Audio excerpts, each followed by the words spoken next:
Welcome back to another episode of your favorite podcast, your favorite day of the week to get childish with us on the Childish Grown Up Show. Y'all know me, of course, the world class Maurice Hunter III, aka Mochaccino, keeping it brewing at all times. You know what I'm saying? Better than Folgers in your cup. But I'm not alone. Of course, I got one of my co-hosts here, Ash Bash. And we have one of the big cousins, a familiar face, the unofficial fourth member of the show. What's happening? We got School in the building. What's happening? How you feeling, Ash? I'm good, man. Happy to be here. Excited.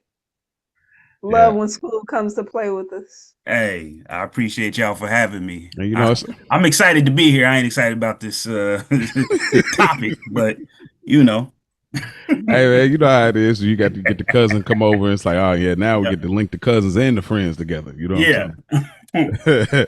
So no doubt, but this is our third installment of our Candy Graham month. Of course, this was my pick, and we'll have some interesting conversations. Also, to all of the Stoop kids, y'all have wrote in, and y'all have decided on our next movie.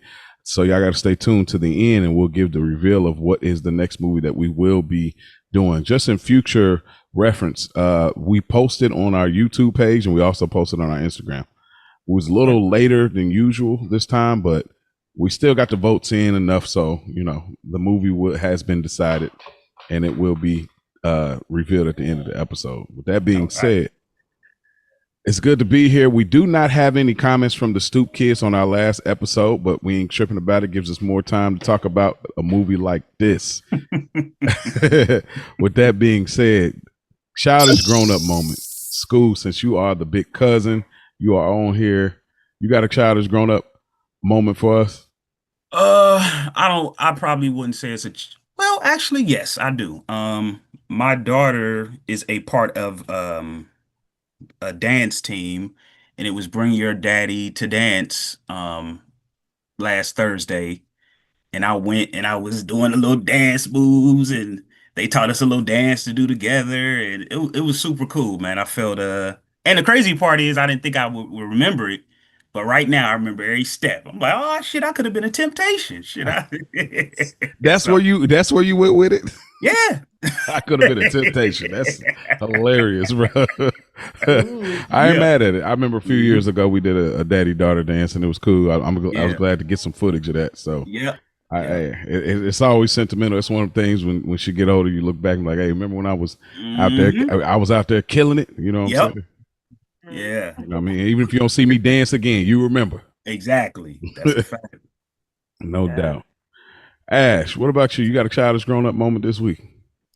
You know, I was really trying to think, like, dang, because this was Lovers Weekend, obviously Valentine, but I didn't really do anything childish. Like, I was really, and my son, he had the flu, so he was kind of down last week from school. Oh, it was the flu? Yeah, he had the flu. Ooh. Yeah. So he was out about 3 days. But he's back now. But yeah, I don't got one this week, man. I can't think of anything. Okay, no doubt. Mine's is real small, but you know, so you know, sorry for all of those that don't live in Florida, but we live in Florida, so it happens to be a tropical state that is a lot more warmer than most of the places that y'all live. So it's been warm. Yeah, it's been warming up, but it's like you get cold in the morning, it's warm in the middle of the day, and get cold at night. But it happened to be warm in the morning, so I'm having a decision. I'm like, man, can I get the shorts off? Can I really get this off? And I'm like, I think I step outside, see if I need to warm the car so I can get it off. And it took me back to remember being in school, how like exciting it was to know, like, yo, it's getting warm. Like, yo, you might get to pull the shorts out. Like, it took me right back there. I was like, bro, it's something so small as, like, do you start the year off, you got shorts on, then, you know, it gets cold, you got to get the jeans or the sweats or whatever. And then when it's really that post Christmas going into like the back end of the year, where it's like, yo, we getting back to the warmth. You can see my J's now, you know. You can see my sneakers, bro. Like, you know, it look better with the shorts. So plaid shorts galore, you know what I'm saying? So it just took me back to that memory of like the significance of being able to pull out shorts, bro. So that is small, but it took me back to a Florida. I was like, yo, it was a huge deal wearing shorts back then. Yep. You ain't wrong though. Putting your arm outside, do Yep. the temperature check. Mm-hmm. Yeah, nah, You ain't wrong, boy. You know, my first job was Foot Locker, so me too. This what I used to do, bro. I used to, because you remember the Christmas Jays would come out in December, and we get that big break. So what I would do was, as soon as we come back to school, you know, everybody rocking theirs. I'd be the nigga that act like he ain't get them. Oh, I ain't get them. I tell everybody, I ain't get them. No, I ain't get them. By February, March, when that weather, bro, all I need is a 6 in that motherfucking temperature. It's over. I'm putting them shorts on. Hey, bro. Man, I thought you ain't get them. Theirs all bent up. My super. Yeah, exactly. That hey, people don't talk about that. Like, yo, hold off. The hold off. Like when you get the Christmas gifts and you hold off to certain fits, like you're like, I ain't gonna, I'm gonna wait, I'm gonna let it breathe, then I'm gonna kill him. Like, and I'm gonna kill him. I can never do that. I can never. I know you never did. Ash was right away. Like, don't worry about it. Out the gate. Out the gate. And Bubba was like that too. Our brother was like that too. I started learning because Daddy was like, "Man, what you really should do," and I took his advice, and then it worked. It was effective. It was like, yo, I'm still, because I might wear a piece or two and flip it, but quiet is kept. Like you said, a little later, give it about February, March, then I'm gonna pull out the. It's like, oh man, he's still getting new clothes. It's like, nah, bro, I just held my Christmas off. Just held it in. You hear me? Mom's told me it's better if you wait. You gonna. Really it is. She right. Hey, they know, man. They be knowing. Yes. And that is our childish grown up moments. Y'all truly write in, send y'all childish grown up moments to our email, childishgrownups3@gmail.com, or write in on Instagram, The Childish Grown Up Show, no spaces, or y'all can hit us up here on YouTube if you're watching. So, with that being said, Ash. We do have a guest, School. So we're going to put some trivia today. You're definitely effective in the Flash with Ash. So we're going with some trivia for some old shows that we watch. Let's see. So we're going to start off with Recess. What is the name of the strict kindergartner who served as the playground's main enforcer and antagonist? Was it Lawson, King Bob, Randall, or Gus? This was the strict kindergartner who was like the enforcer. I think it was King Bob. See, King Bob was like he was like strict. That's the part that's getting me, because obviously Randall worked closely. Oh yeah, we know who Randall was. But I'm like, it's like a trick question, because it's like King Bob is like he has the last say so on the He was the antagonist. I remember him. I just can't remember his name. I'm gonna go King Bob. I'm gonna go Randall on this one, because you said antagonist. I don't think King Bob was fair king, so to speak. I'll say, should I send y'all a picture? Would y'all want a hint, or y'all gonna stick with what y'all? I mean, what names? Say the names again. Lawson, King Bob, Randall, and Gus. I'm sticking with it. I'm sticking with Randall. And you said what you say, School?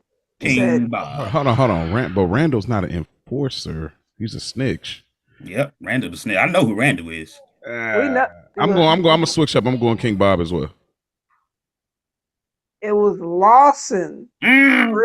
Richard Lawson. Lawson was the tall kindergartner. He had that hat on. And the funny thing about it was, like, he didn't look like a kindergartner. Look him up. Oh, that makes sense. Yeah, so that was like the running joke was like, this dude does not look like a kindergartner, but he was the antagonist, like the head kindergartner. Okay. He was held back. Oh, I do remember, dude. Yeah, he was held back for sure. But still, I don't remember him that much. Damn. They said it was season 1, episode 7. Of course, he was supposed to be in high school, middle school. This is a grown man. You at least 30. He's definitely stomped the arm 5th year. For definitely a 5th year type, Definitely Grant out here. That's right. All right. Next, we're going to SpongeBob, y'all. What is the name of the retirement home where Mermaid Man and Barnacle Boy live? Bikini Bottom Rest Home, Shady Shoals Rest Home, Coral Reef Retirement Center, Barnacle Bay Senior Home. They all sound right. Yeah, them last two is This is ringing to true. me. This is true. Coral Reef or Barnacle. I'm going Barnacle Bay. I'm going Coral Reef. Incorrect. It was Shady Shoals. You cooking Right. ass today, boy. Yeah, Look. It was Shady Shoals, man. Okay. All right, y'all. Come on, we gotta get on the board. We gotta get this last one. I know y'all gonna get this. We're going to Proud Family. All right, there we go. What was the name of Oscar's Proud Snacks Company? What was the name of his snack company? Proud Chips, Proud Snacks, Oscar's Crunch, or Proud Foods? I don't even know, bro. Proud Foods, right? Yeah. Proud Foods. I'm going Proud Foods. Proud Foods. Chips, Proud Snacks, Oscar's Crunch, Proud Foods. You going Proud Foods, Scoop? You said Proud Snacks too, right? I think I'm gonna go Proud Snacks. I'm going Proud Foods. Snacks is correct. Oh, sheesh, goodness gracious. Look. Listen, I dug deep in that bag today. You know that's all right, because I'm coming back with my own trivia next time. Yeah. Hey, come on with it. Yeah. I had them 3 switches. Hey, next time you come on, you definitely come on with it. Yeah, don't worry about it. I got something for y'all. But y'all a team, so Mo got one on the board. Y'all got one on the board. All right, hey, I'm with you. I appreciate you, Mo. Hey, man, that's what we do, brother. So that is all for the flash for that. All right. Sheesh, whew, got out of the pressure cooker there. Yeah. Look, I know Mia gonna be happy she missed this one. Boy, she's like, straight up, because that Mia face when she say trivia, it's like, oh my God. Like, her face is so funny. Y'all gotta watch the YouTube if y'all don't. Mm-hmm. Like when she sees like the trivia's coming, I said, I'm dang near about to have a Mia face too. I was like, oh God. Like, here we go. But all right, that's wonderful. Well, we're about to get into the film, but before we get into the film, something new that we've added to the show, just a world build. Take us back to the year that we're doing this film. So this film takes place in 1999. So that being said, let's just acknowledge a few notable things. All right. The Matrix. It changed sci-fi and action forever. Y'all go back and listen to our Matrix review if y'all haven't. Fight Club. You know, that controversial, stylish, but became a cult classic later. The Sixth Sense, one of the best twists in film history. For people that are Star Wars fans, Star Wars Episode 1, The Phantom Menace, American Beauty. Man. People that are into that. And a movie that almost got picked that made, who knows what happens in Scary Hours this year. The Blair Witch Project. Like that style of film hadn't existed prior. That reality shit. We thought that's real. Dog. That's why I like filmed it. Oh man, that's cold blooded. Hey, Black Mirror. I said that Black Mirror did a style of that in one of their later seasons. Just to talk a little music and pop culture, Britney Spears. Song that defined our teen pop era is like, "Baby, hit me one more time." Yeah, that beat, like we come on, you already know what's up to this day. And staying in that vein, Backstreet Boys, Millennium. That album was the best-selling album. Love Backstreet Boys. Not to cut you off. I just found this out. That's why I'm like talking about it. Did you know that the same person who found Backstreet Boys found NSYNC? Yeah, there's a documentary on Netflix. Yeah, bro, my mind was blown. And he pitted them up against each other and told them they don't like each other. Man, perfect. Whew. That's perfect. That's Mike. That's Mike and Prince right there, man. That was perfect. Cooking. Maybe DMX. I'm Prince and you're actually Mike. Maybe I'm Prince. Y'all knew it was coming. DMX had a huge year with the back-to-back _1 albums. Rest in peace, Earl, man. Yeah. Lauryn Hill was still dominating from the 1998 album, Miseducation of Lauryn Hill. And then something we'll all appreciate, the rise of TRL culture on MTV. Yeah. Yeah, man. Good times. We had a place to watch music videos and things of that nature, which was 10 dope. years old. I was 10. That's crazy. Man, speaking a little bit of TV, shout out to my good earner brothers. The Sopranos premiered in 1999. Yep. Who Wants to Be a Millionaire became Ah, a national craze, bro. Yeah. This is even crazy. This is making you feel old right here. Family Guy debuted on wow. Fox. Damn. Goodness gracious. It Mhm. debuted. Man. Then got kicked off. Right. And then the fans brought it back. They wrote in to bring it back. That's power. Nah, yeah. Shout out to the game. That's the same thing happened with the game. You know what I mean? It happened with Fresh Prince of Bel-Air too. Now I didn't know that. Yeah, the last 3 seasons. That's why the last 3 seasons of Fresh Prince 3, 4, and 5, or excuse me, 4, 5, and 6, they wrote them as though they could end. So Okay. at the end of each season, they didn't know if they was coming back.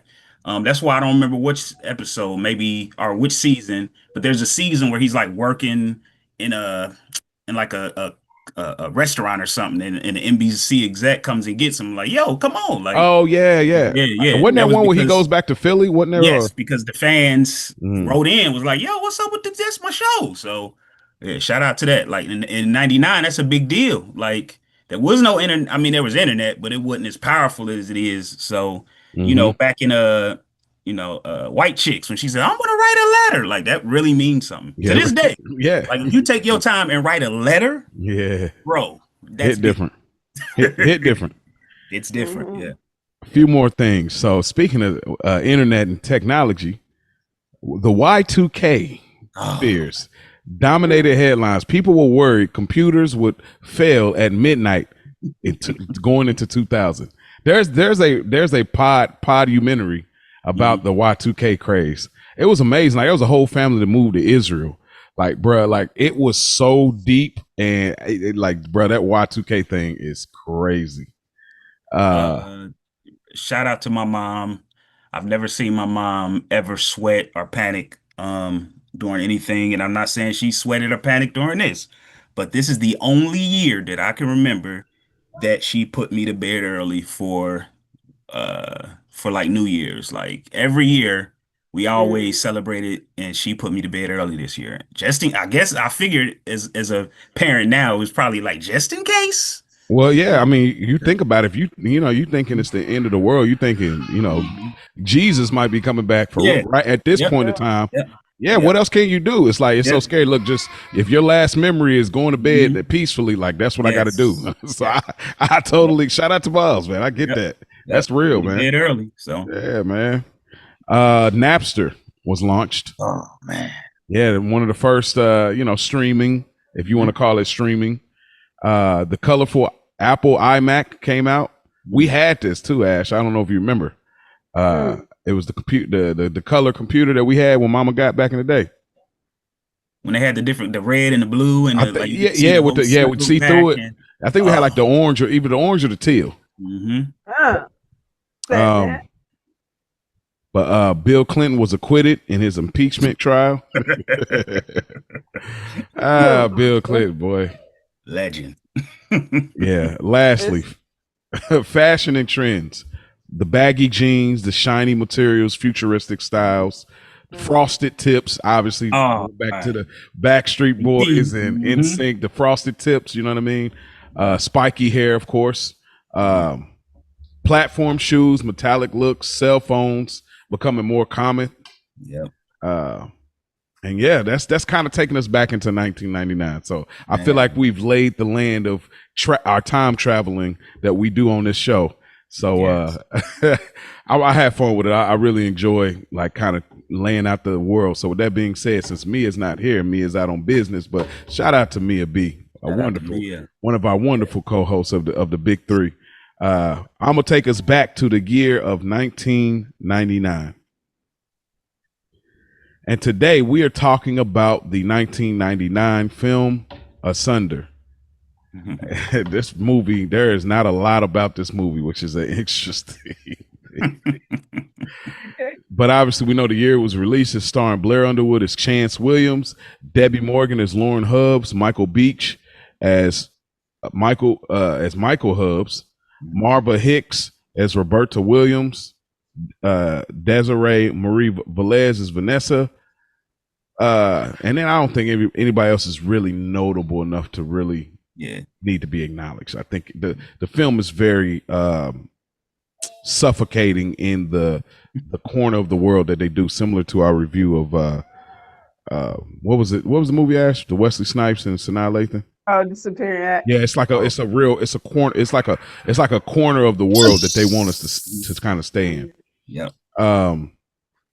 Yeah, and so that's it. So with that being said, just get into a little bit of an overall. Actually, before we get into overall thoughts, we got to be kind and rewind. With that being said, our big cousin over here, School. How do you remember this film? If you've seen this film before, and how was the experience this time watching it? All right, so it's very rare that I've never seen a movie, and this is one that I had never seen. I love the fact that you brought up 1999. 1999 was a very big year for Black cinema. The Best Mans, the Love Jones, the sheesh. What's the other one? Damn, what's the one? Not the Wood, is Two it? Can Play That Game. Like it was just so many. This is when a lot of people like to say this is the beginning of Black excellence in films, where they was actually giving us a chance. And this is one that skipped my radar, man. So I had never seen it before until you sent it to me. And yeah, I almost purchased Pluto for this, and I'm glad I didn't. Hey, purchasing Pluto is crazy.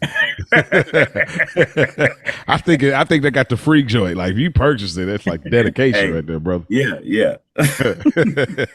All right, Ash. What about you? Just like School, I have never seen this movie before, so this was a press play for me. So I didn't have any expectation, didn't know what to expect. It was like you said, bro, world building. They kind of just drop us right in. So I do like when movies do that. You're kind of right into how they, interacting. But it was a very interesting film. There was a lot going on. Shout out to Blair Underwood because boy, you was wilding. Boy, you're tripping. Boy, you're tripping. Like hey, the hair, all of that. Listen, the mascara, like yes, they had my boy going through it. He was going through it in the worst way. If there's something out here that good, I don't want it. Boy. Man, you're right. Keep that over there. I mean, it's not this way. Right. Nah, but yeah, I mean, it was an interesting film. Yeah.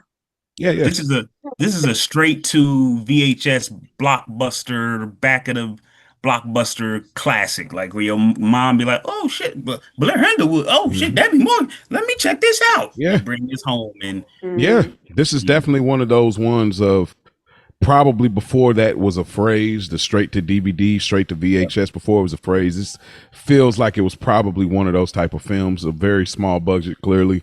Obviously, we'll talk about that further in our conversation. For me, I didn't remember a ton about the movie. I remember the name Asunder. I remember it being like this kind of villainous movie, but I didn't remember really anything. 1999, I'm 9 years old. So I didn't, if I watched it or I've seen pieces and parts back then, I had no business watching it.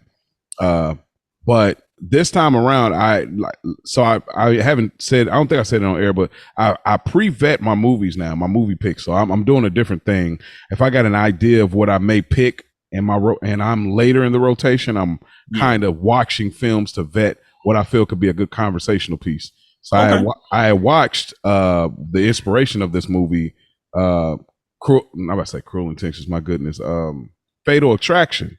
And even in the synopsis of this film, which I didn't read, I'll read in a second, but they kind of put that in here to like tie it into it. So I thought that this could be more interesting in the sense that it's not a good movie, but it's a early, I ain't gonna say a pillar that's giving it too much credit, but it's a early pioneer for this style in black cinema as far as the romantic thriller. We didn't, you know, now we see it a little bit more. We've seen a lot of those Netflix movies. Michael Ealy pops up, Megan Good, you know, Morris Chestnut, some of those films that have come out on Netflix and even some other ones. So we see that a little bit more now, but this was like an early pioneer of that style. And interesting enough, y'all never believe who the director was. Oh, I know who it is. And how crazy. Okay, so Ray Campbell. Ray Campbell. Wow, that's crazy. And bro, I tried to find an interview. I wanted to hear like what made you direct something like this? Like, because it's not to say he ain't had it in him, because he's not really Ray Campbell. He's really, you know who he is. But I was trying to find out, like, he's Tim Reed. I was trying to find out how he got there, and what was the, you know, obviously it's written by not obviously, but Eric Lee Bowers. And so I was trying to figure out, like, how did you come across this? But it's the intriguing part, like I said, is it's just this early pioneer. This movie, as we get in like our overall thoughts, you can see where if some things were different, the team was a little better, some execution things would have been great, and this could have been this would have been a movie that would still be talked about. But we see why we can watch it and clearly see why it's not talked about. It's not brought up. You know, we all probably got a lot in the later section of you know, our categories. So with that being said, and that's why I wish Mia was here, because I wanted to ask her something about Blair Underwood from Sex and the City, because he had a cameo for a few episodes, but he did a great job too. Like, he was so believable. But starting there, how do y'all feel about all three of the actors? What do you feel how they did in this movie? And obviously, I'm talking about the big three: Blair Underwood, Debbie Morgan, and Michael Beach. How do y'all feel about their performance? Who? Ashley, you go first, because Well, they did, like, acting wise. They did fine acting wise, because they're all pretty seasoned. So I didn't think there was an issue with their acting. It just the movie itself. But I mean, Michael Beach was Michael Beach. Blair, again, he elevated, because I've never seen him in anything like this. And then you said Debbie, is that her name? Debbie Morgan. Debbie Morgan. Yeah, I like her too.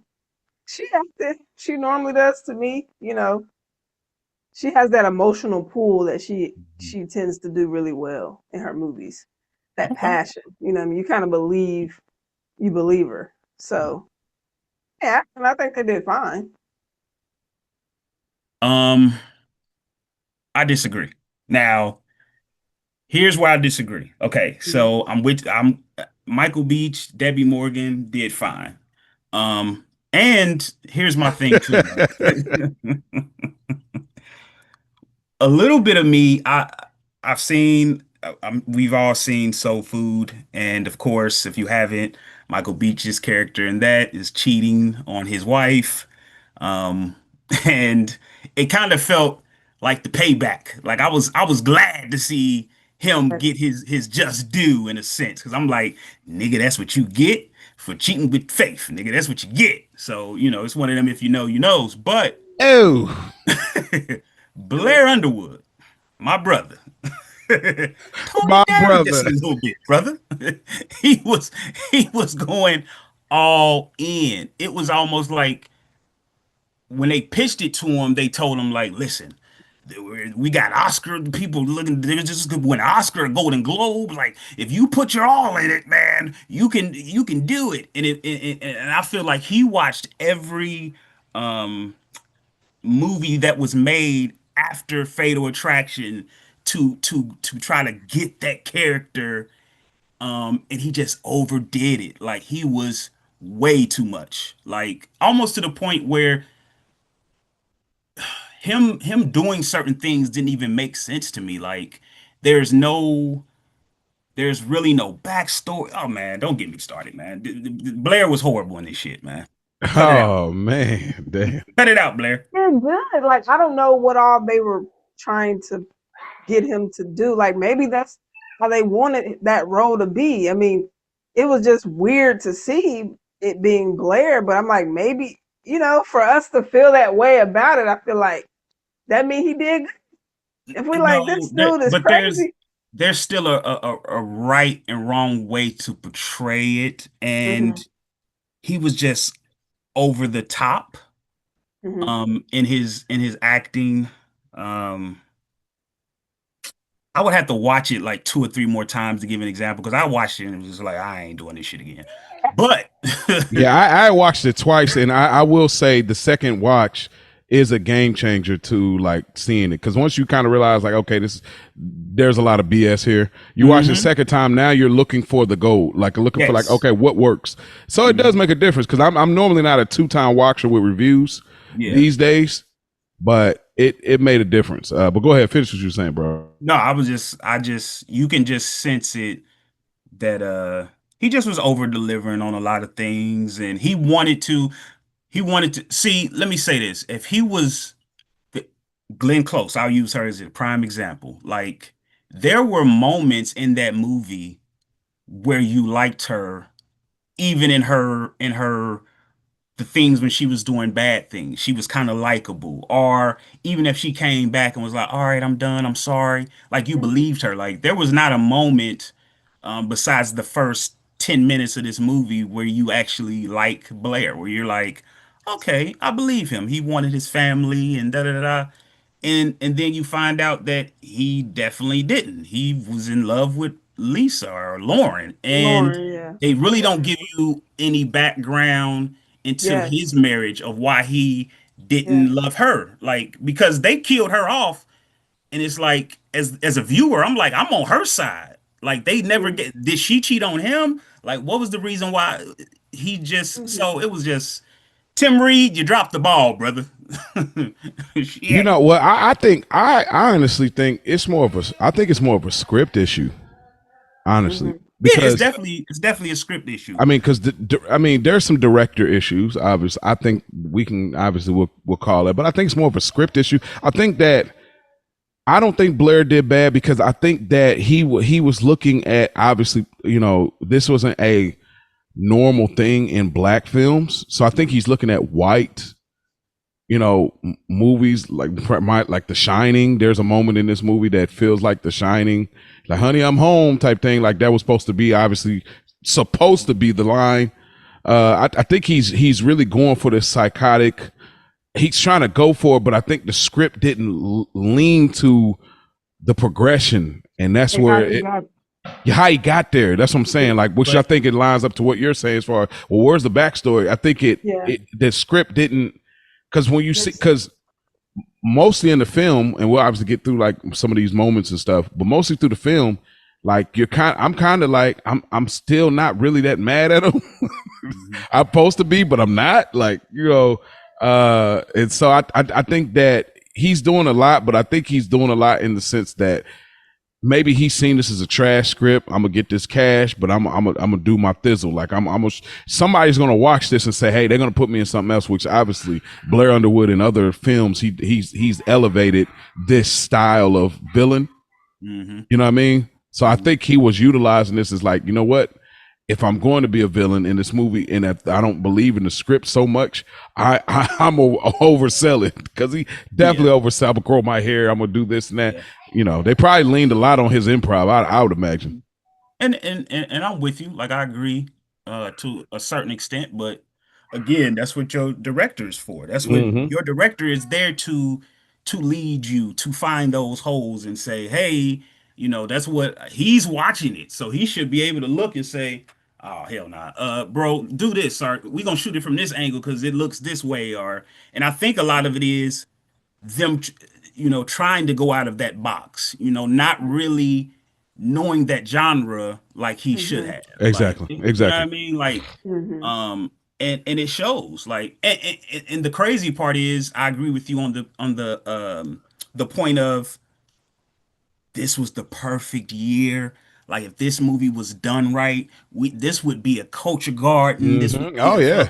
this would be everybody would talk about this Mm-hmm. movie. But I think it has a lot to do with just jumping into a genre that you really don't know anything about. You know, Blair Underwood obviously can play whoever, whenever, whatever. Like, Yeah, but he just didn't have any inspiration, nothing to to go go off off of. He was of. like So the he kind of was first. just, like you say, freestyling and trying to see what he can do. So, What was he believable to y'all?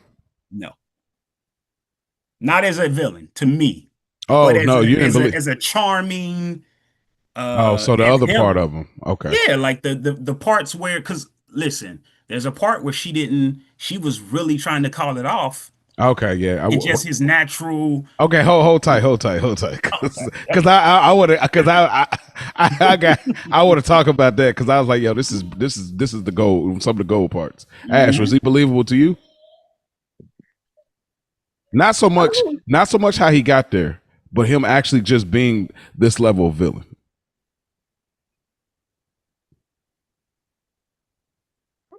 Say so.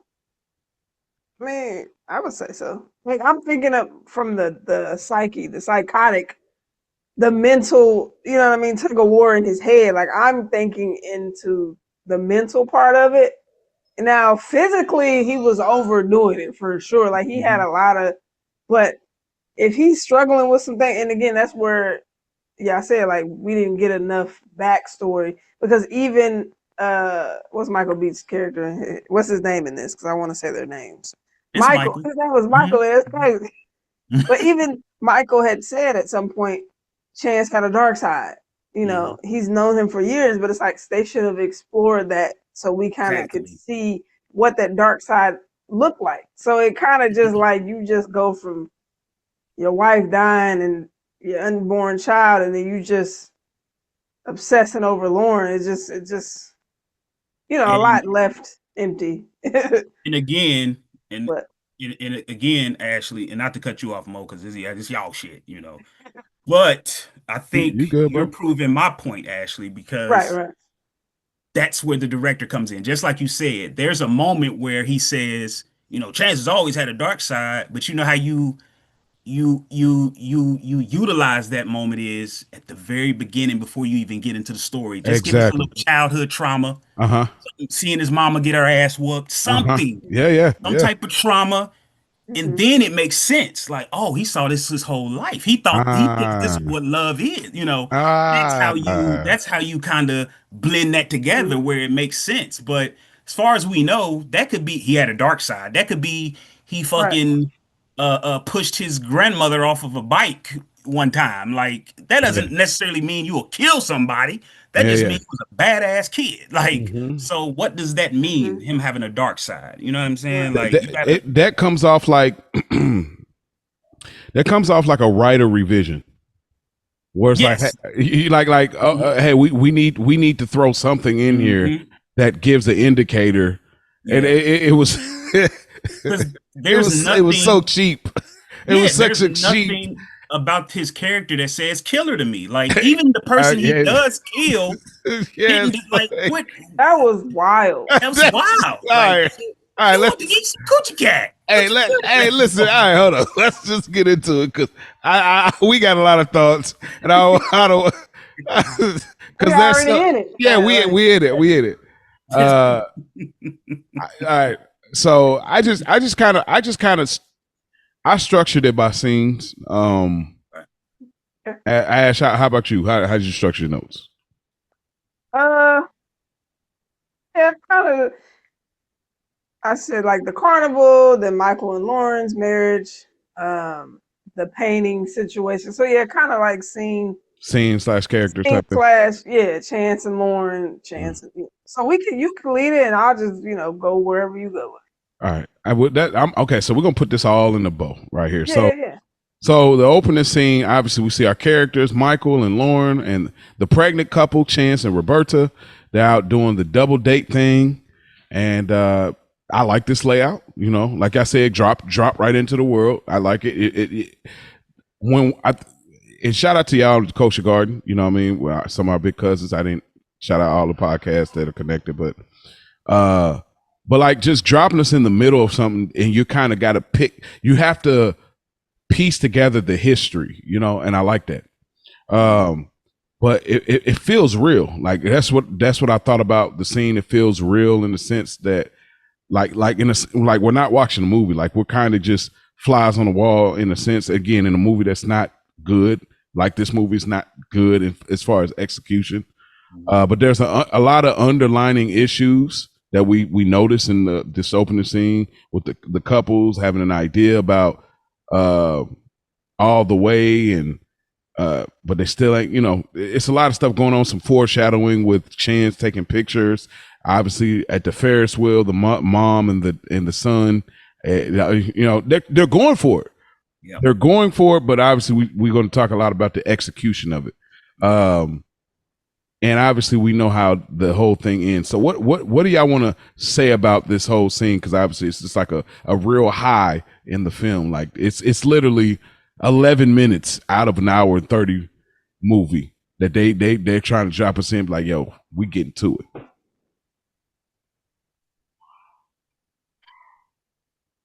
Go ahead, Scoop. Oh man, are you saying was our thoughts of this whole scene? Yeah, like the thoughts of the scene, the character building, the that how do you like watching this scene? Because this scene is to set the tone for the rest of the movie. So add that into like how you feel about the scene and how you feel like it's set the tone of the movie. Okay. Well, to me, it wasn't even out the gate. It wasn't clear on Roberta and Chance. Yes. Mm-hmm. Like their marriage dynamic, like one of the first pictures is him taking a picture of Lauren, right? Mm-hmm. She on this little pose, got the dimple out. It's just like, oh no, that's not your lady. You know what I mean? Lady over here, woman over here, pregnant and all. I'm like, oh, okay. So I already had my wires crossed, this and that, but it's a cute little setup. Like at the carnival, double dating it, like you said, that was cool. I don't do heights. You know what I mean? The Ferris wheel situation, like it shocked me. I was shocked. I couldn't believe that this happened in the first, what'd you say, bro, 11 minutes. I'm like, are you kidding?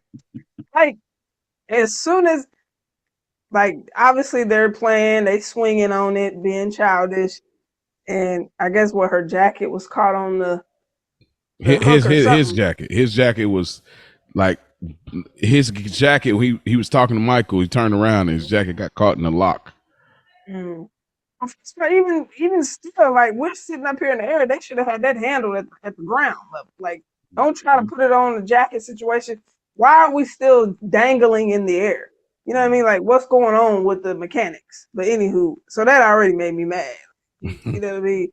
But yeah, y'all swinging and playing, and then Roberta takes a dive, stomach first. Oh my God. I was like devastated because in my head, I'm like, she's dead. Like she's cooked. Now, once he fell, it didn't look like it was that far of a fall. It seemed like it looked a little for his fall, but her shit looked mad tall. But I'm like, when he fell, he laying like level it here. Yeah, man. Did the Ferris wheel rotate a little bit more before he fell? Yeah. I'm like, her shit looked far as hell. And he did a boom. He had an opportunity to do like a tumble, like some parkour type stuff. That was crazy. Like, and he doing his own stunts. and part of me is like, dang, Roberta had grabbed the thing, and because she kind of was just like this is was still there, and she could have grabbed something. Bruh. This Roberta ain't tried hard enough. Shit. Oh my gosh, bro. To grab something, you know, like grab it.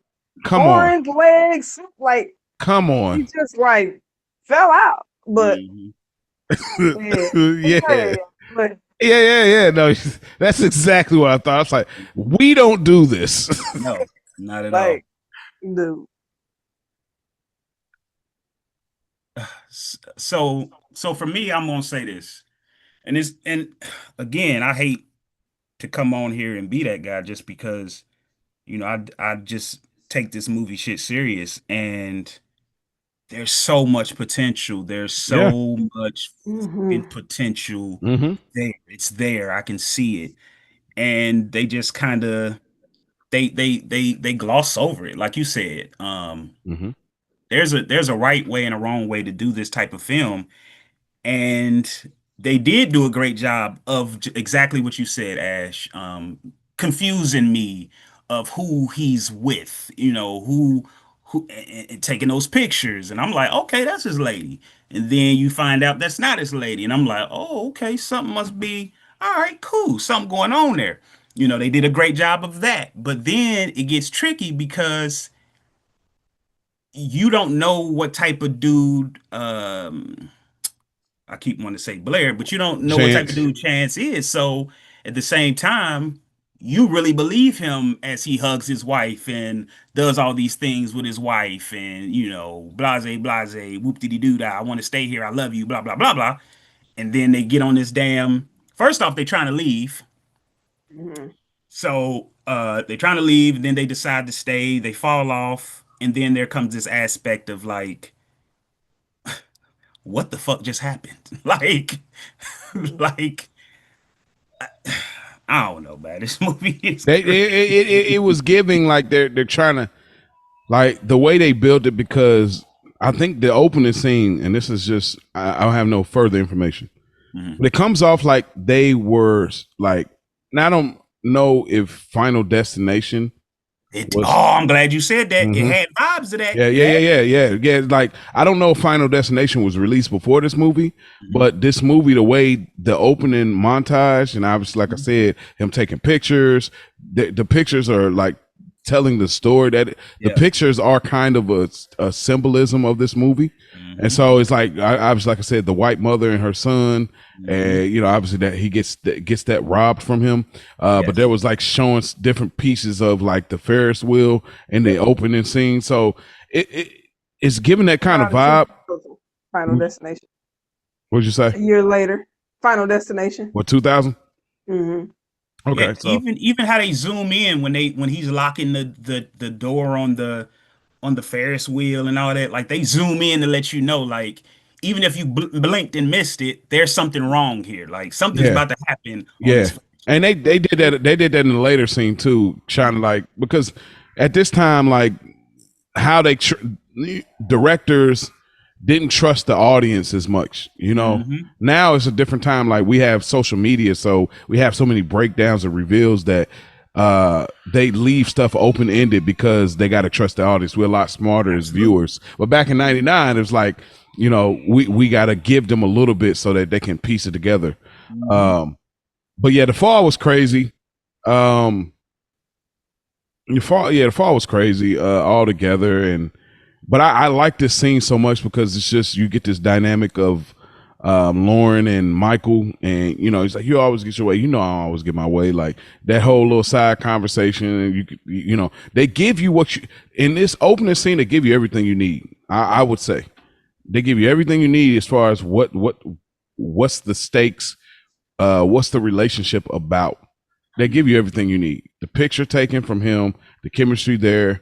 I mean, obviously losing a wife, and then seeing a dynamic between Michael and Lauren, and that Mhm. whole thing, and like and it's interesting too because double dating. I mean, we're all married here, so Mhm. double dating has such an interesting dynamic, and that's what Yes, I it does. really liked about it. Like again, a movie that's the execution is just not good, Mhm. but these moments is like it was real because there's this thing where couples get a little insight of the relationship with one another, but there's still a hard line of things you just don't know, and that's what Mhm. I appreciated because it's Yeah. like, oh, everything good, what's going on? Like, but you still got that cutoff because it's like, yo, this is between us, and I like Mhm. that. You know what I mean? I like that realism. That this movie has a lot of moments that feel real to me. Outside of like obviously the thriller aspect. Yeah. Mm-hmm. But yeah, so they end up going to the hospital, and he ended up getting bad news of his wife knowing the baby didn't make it, and he breaks down, and then we get like a quick little montage of the funeral scene, and before he goes to the house. Anything y'all want to add to that part of the movie? Nah, I think Mm-hmm. Well, I want to say, When his leg get hurt. But go ahead, it's okay. no, that makes sense. He fell off the I'm parapet. talking shit. I like that. That works. Yeah. Yeah. Even though it looked What? like, bro, he just dropped right off. Like, bro, Yeah. you good? shake it off. But that was cool. I was like, all right, that's fair. But I just wanted to say about the funeral, like montage or whatever. Just the lady sing, like the music in this movie. Oh, Really, she was singing. hey, listen to me. She sang that. Hey, it took me back to the 90s going to church as a little kid. I was like, man, now they don't sing like this no more. Yolanda Adams type Hey, singing. you know what I'm saying? Like, bro, I know it's a quick little whatever, but I felt it though. Yep. I was like, man, this lady's boy. I said, man, this is how we grew up, man. This gonna convert you right here, because that singing right there. Shout out to that lady, whoever she is, that sang on this. Like, it was on point. And then obviously we see the little the drive by drive by esque scene where he sees a little boy, which obviously is supposed to be a reminiscent of the possibility of him having his own son, because that's what he's supposed to have. But we get to the Hubs house, and I'm sure y'all got a lot to say about this, because I kind of got it tied into like the Hubs house, and then Chance and Michael going to the other house. So where y'all can go wherever y'all want to go from that point. I'll react accordingly. Well, I had Michael and Lauren's marriage. Kind of, we get a little more of them, because obviously there was conversation about she had a point where she kind of stepped away from the marriage, and then obviously he wants a child. She won't have his baby. We all know what happened with that situation, because I'm like, clearly we know that she messed around with Chance back in the day. So my thing is, he wasn't happy with Roberta either. Then, like, again, like that's the part that I like you said. I mean, she was out of there so quick, but it's like, damn, like what made him like step out on Roberta? Right? I don't think he. Well, damn, because first I thought them two were already married, and she stepped out on him, on Michael with Chance before Roberta. But obviously this was a constant because Roberta started picking up on something. Because again, execution. I would have liked it better if it was that case, because when Michael makes the statement of like Roberta kind of changed him, kind of calmed him down, kind of chilled him out, I think it would have worked better. But I'm not mad at what they did because of the later scene. But yeah, go ahead. What you saying? Well, it's pretty much like you met both friends, and like you said, like it's almost like you met both friends, and you ended up like, going with this chick, and you ended up being with her, but you really wanted Lauren. Like you really wanted. Definitely happens. So you're really in love with her still, but obviously Roberta's a good woman also, and y'all end up connecting, doing your thing. But I'm still with Lauren, right? Yeah, just kind of we see that Michael's a workaholic. He's always at work. He's probably has that provider mindset. Just I gotta go to work, gotta take care of the bills and the family, and maybe the romance died down, and things happened. But just was kind of like just getting a glimpse, like you said, of their marriage separately to kind of see their dynamic. Like, okay, let's take Chance out of like how is Michael and Lauren together? Like, what? How we work?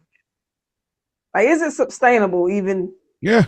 You know what I mean? It is an interest.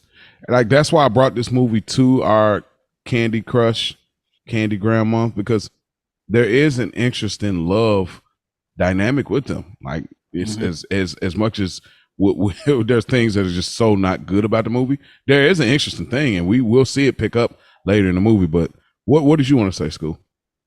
I think it, and not to keep dwelling on it, I think it just ultimately goes back to what we were speaking on, just the director and that genre. This movie is an hour and a half. This is not an hour and a half type of movie. You need 2:15, maybe 2:30, because there are dynamics there are bridges, there are I's and T's, and that got to be dotted and crossed. You know what I mean? And one of those is just like Ash was talking about, the aspect of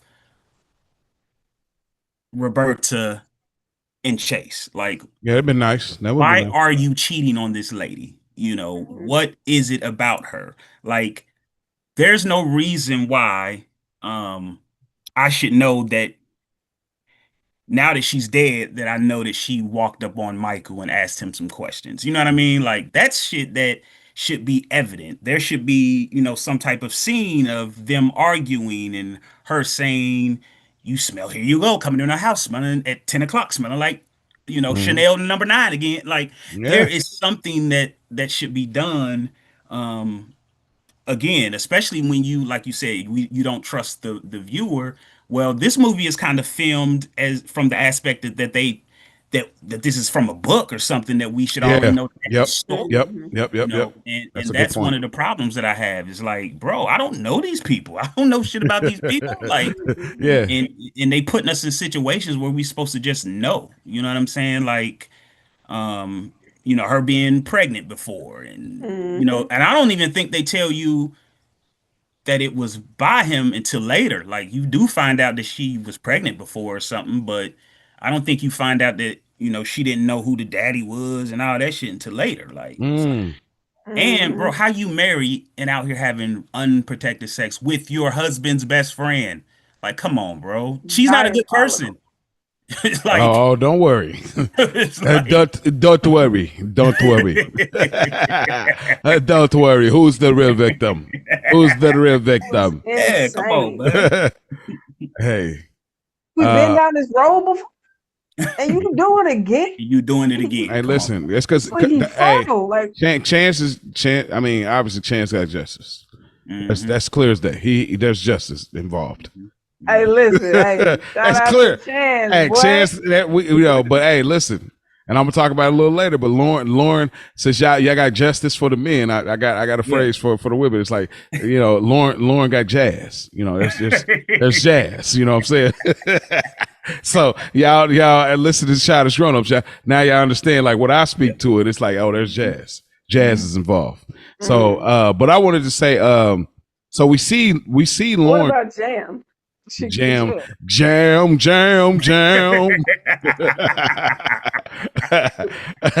But we see Lauren cutting carrots, and obviously this is a foreshadowing view. Obviously with the knife, Michael goes to work, which is crazy. This is insane. This is your best friend that you call brother, which we're seeing later in the movie. But what do y'all think about the argument that they have about the baby situation between Michael and Lauren? Like, he's pretty much, I got to go work. He cutting out, and then they have this conversation. He says, "I feel like I lost my wife, baby," type situation. Trying to connect there. What do y'all think about the argument? Bro, it's a lot of things that just don't make sense. Like, so you mean to tell me that, two scene, you don't, he basically alludes to him not trusting his best friend, that they're basically, you find out that their friendship is already on the downfall. And then he blames himself for the situation, the accident that happens. So I'm guessing that's why he asked him to stay, come Like stay there. on a guilt trip type thing. Yes, like on a guilt trip thing. You don't, you feel a ways about something's going on. And listen, I think, and I'm not gonna speak for y'all. I know I've been in situations and relationships where I'm not happy. So yeah, sometimes you do take that, you know what, I am gonna pick up this shift tonight. Like, I ain't going Oh yeah. No, there's a moment in there where I have it in one of my lines. Yeah, I was like, yo, absolutely. he hit that Yeah. spot on. Yeah. So yeah, you do wanna, you know what, I'm out of here. But at the same time, I'm never, ever, ever, ever, ever, ever, ever. I don't care if I hate this woman. You won't be in here with another nigga in my home. Hey, come on I'm now. sorry. Come on now. Ever. Come Ever, on now. ever. So it just didn't make sense, Yeah, no doubt. You basically hooked them up, nigga. Shit. That's how you really know they're on the rocks. Mm-hmm. He really like, bro, I Yeah. don't even care what it is. Like, I'm just trying to keep my peace. Mm-hmm. What you think about this conversation between them two about a baby and all that? He going. Oh, my bad. No, yeah, I'm talking about you, Ash. Go ahead. he told me he going back. He gonna start doing half days, and she been taking whole days off. So I'm just wondering how long has this been since the funeral too? Like time gap. Like how long are we to assume it's been? For him to go back to work because at some point, you gotta go back to work.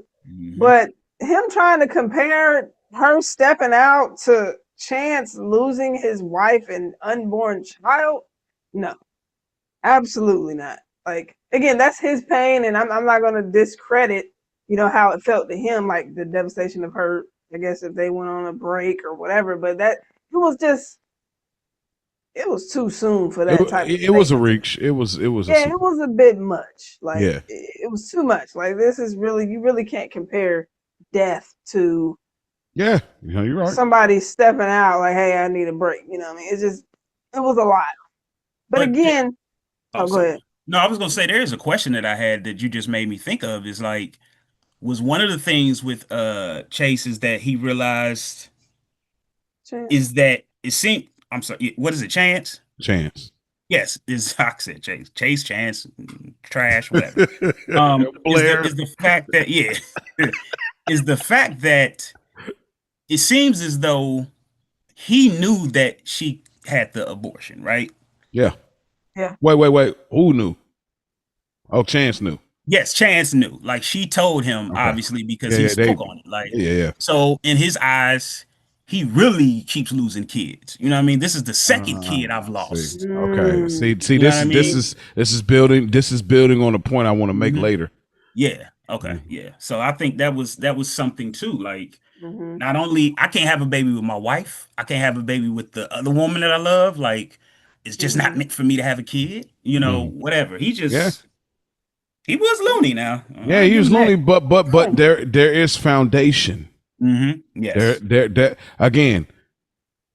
People that if y'all watched material. Yeah, that's what I'm saying. The execution wasn't there, but the foundation was. Yeah. Like we could put it together.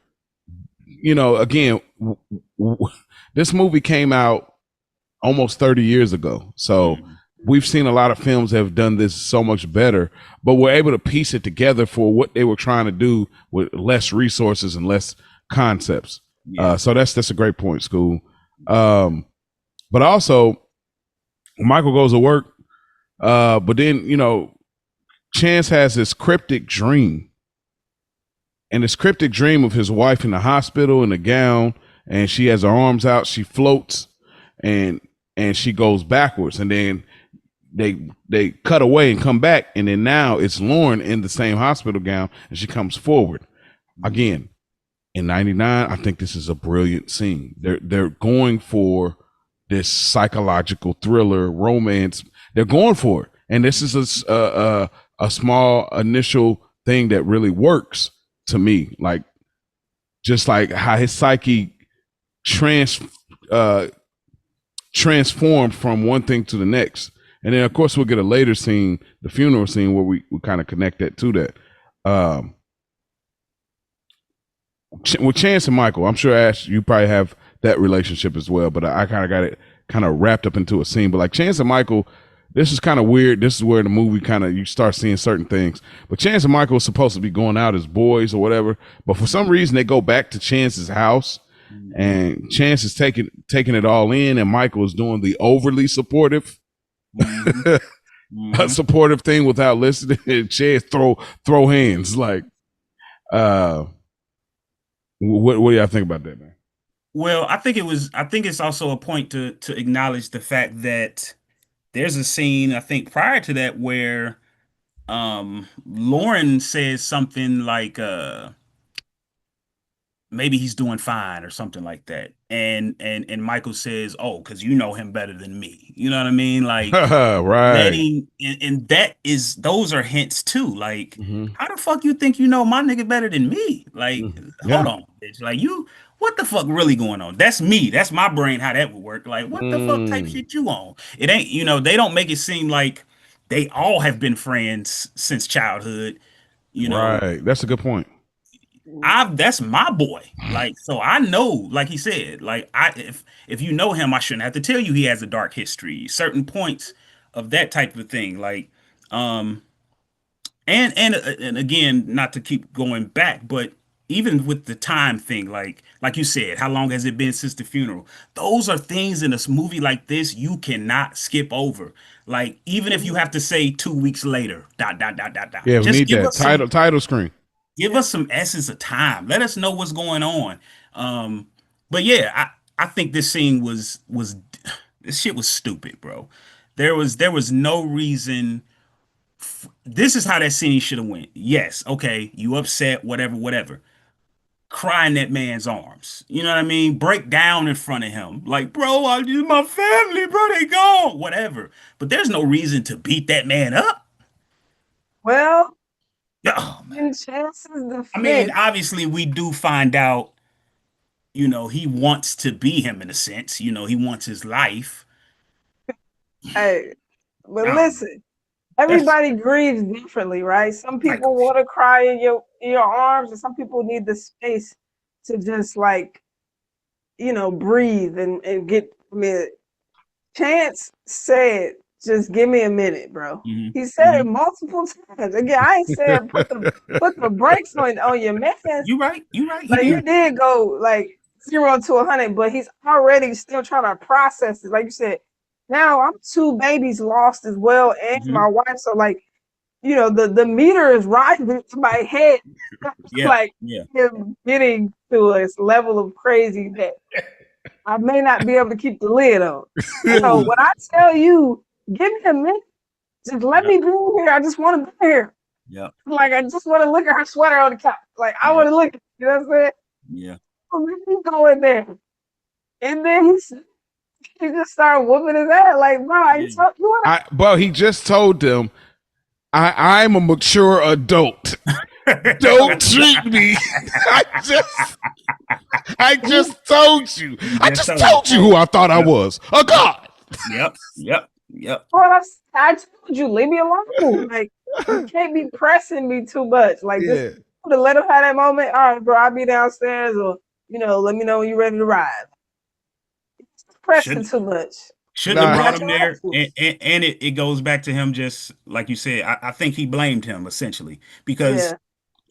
if you believe the fact that he does blame him for his wife's death and the baby's death, not only that, he's part of the death of the other baby because she didn't know who the father was. Because Mm-hmm. if she just was messing with me, then we know that's my baby.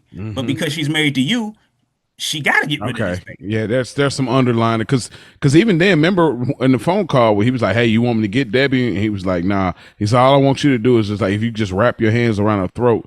And he was like, and then he said, "That's the least I could do," and And hung hung up. up. I was like, Hung up. I didn't see. That's why watching the movie twice makes a Yeah. difference, even though this is the bad Crazy. movie. Because I was like, damn, that was super cold. And Hey, then he hung up he quick. comes joking with her, Hmm. comes joking to put her hand around. Like Yep. I was like, oh man, they wilding. But yeah, no, Well, I mean, Chance is too handsy. Let's be clear. Like it already. Now that part, I will say, it was very clear that something had went on, yeah, or something was going because he was just touching her too much. yeah. But you It's don't another hate me. man's But wife. you don't hate me. Like I You're think that was touching the. me all the time. Like he is just rubbing my Hmm. shoulders and my neck. And when they go do the painting, that oh blew yeah, my mind. oh Hmm. man, Yep. Whenever we get to that, but like that was completely out of pocket. oh that's next. That's next. Well, So I think they didn't. That's another thing too. Like they didn't do enough in this movie, and I'm gonna use that scene that we about to get into as an example. They didn't do enough of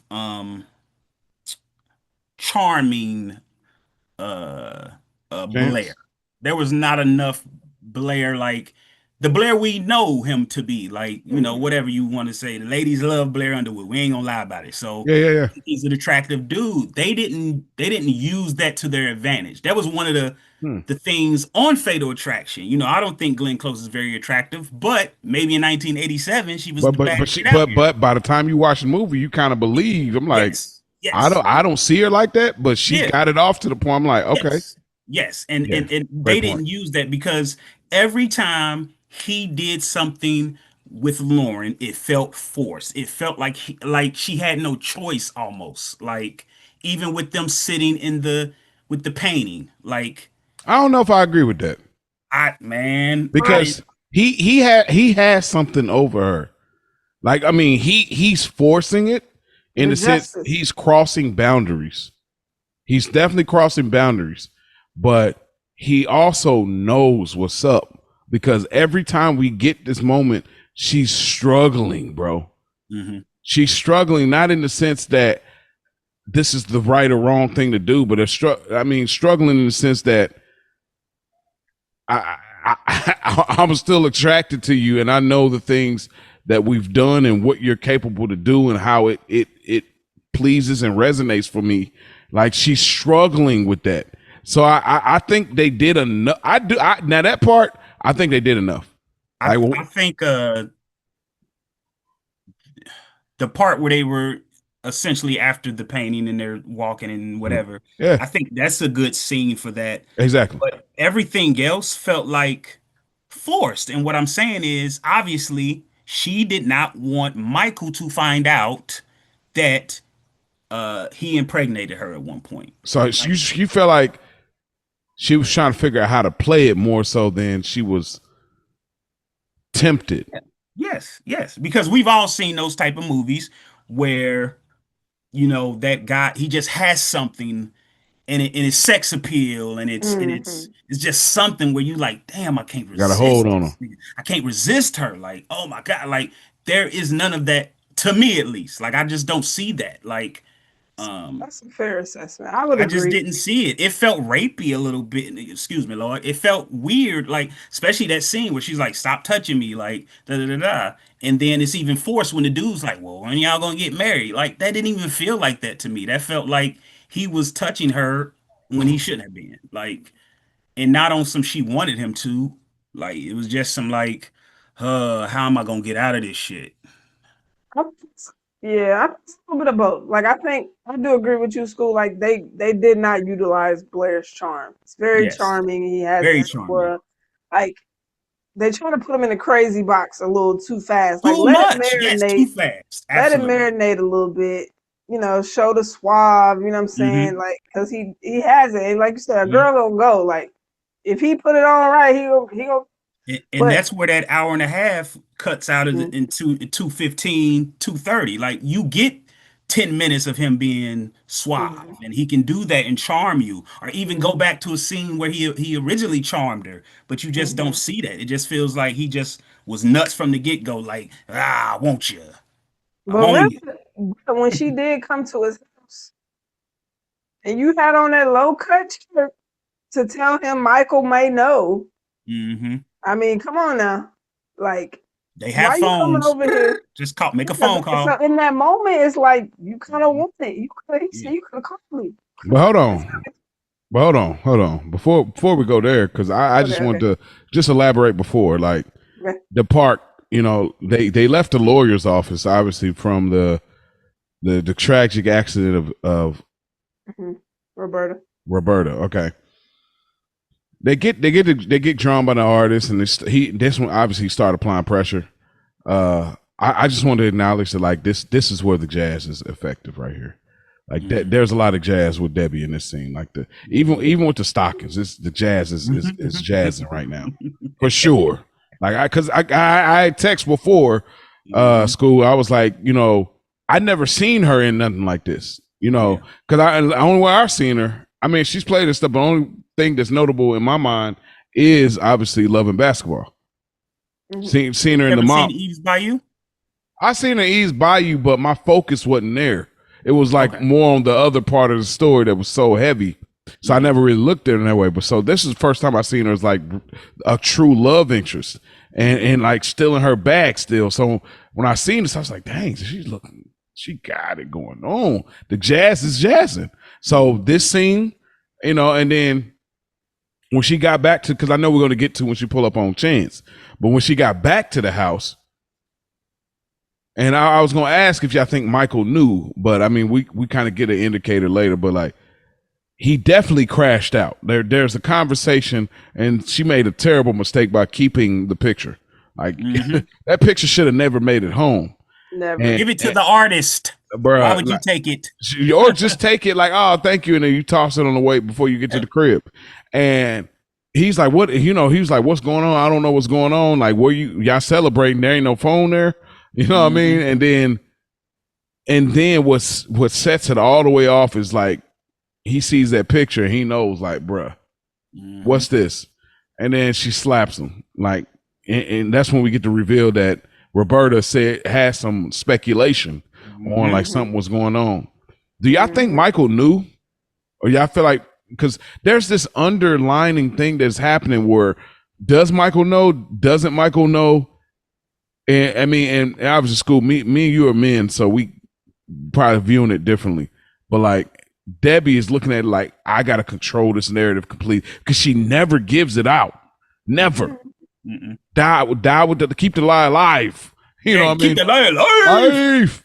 So and that's why that's exactly why I said a lot of this shit was forced, because she did not want that shit to get out that she was pregnant by that man.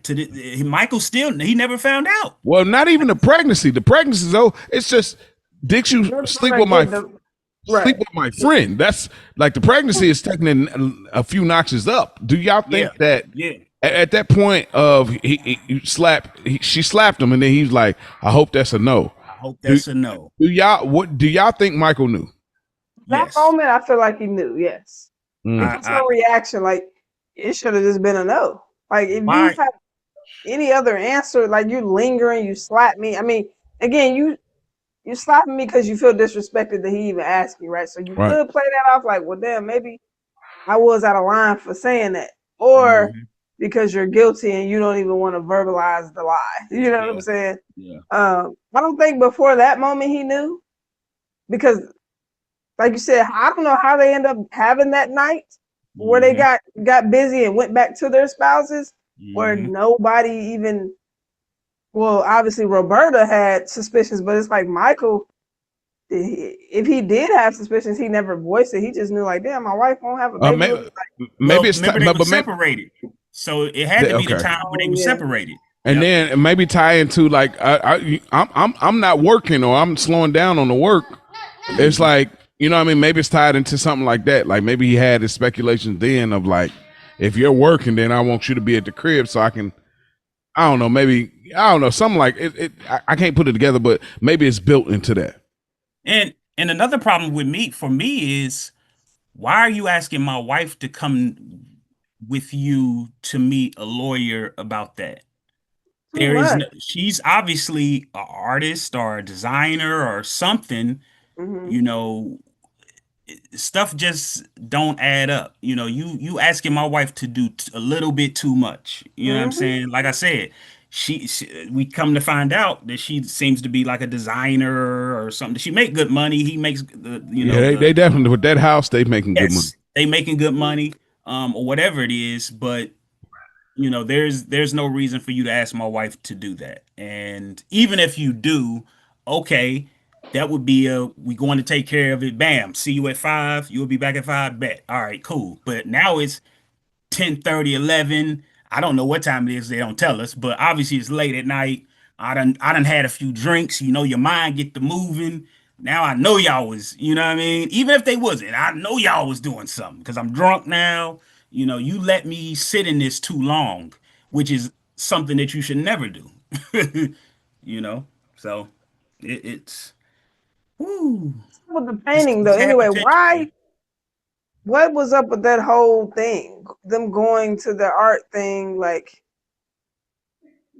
you said, another out of pocket situation. Like, there's one thing to be supportive, but this is just completely out of line. Yeah. And you sit on his knee, and you go and sit on his knee. Oh, I'm not doing that. I'm married, Chance. I'm not sitting on your, like, it's too many boundaries being crossed. Yeah. Like, it was just, that was so annoying to me. Like, why are you even engaging in this? Yep. It's the justice. Like, he got justice over her. Like, that's the part that they didn't execute well. fully, but we get moments of it, but like clearly there's a hold on, because there's a moment later in the movie, he's like, he don't know you, he don't know how hot you are, he don't know, like there's a moment in that, you know, where it's like she can't be close to him like that, and she can't be approached in a certain way because she can't handle it, you know what I mean? So we'll get there as we kind of like try to bring it in. So like y'all allude to, Lauren pulls up on Chance to break things off for good and make sure that Michael never knows, you know, and he tells her that, you know, like, bruh, like you could have called. You could have called. And again, oddly enough, I felt bad for him. I don't think I know I felt bad for him because I'm looking at this person that's going through some serious trauma and grief.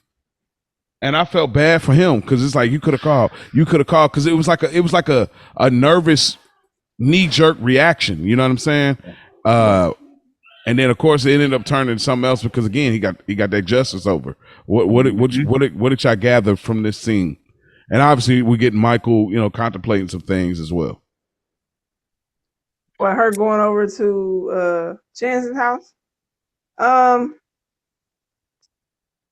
have some things in the later section when it comes to these scenes. Okay. What I got out of it is, again, bad writing, bad directing.